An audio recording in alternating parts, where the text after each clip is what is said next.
Hello, Ma'am Maricar. Good afternoon.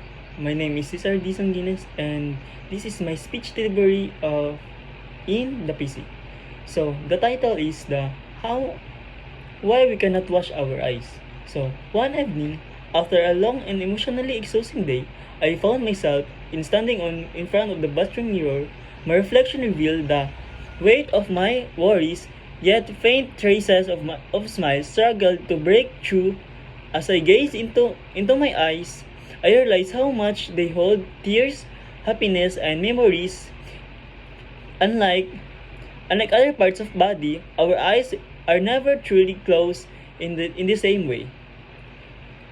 They they remain open, untouched, reflecting everything we witness.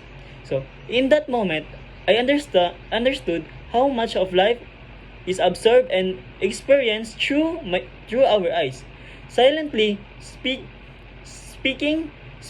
with volumes every learning word I have come I have come to learn that we cannot truly wash our eyes, not just physically, but emotionally and mentally as well.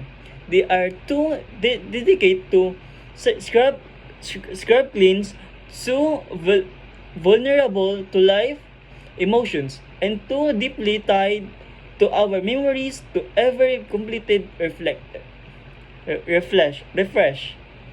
I recall a time when I was swimming in a public pool and experienced an unexpected stinging sensation in my eyes. So initially, I assumed it was water, but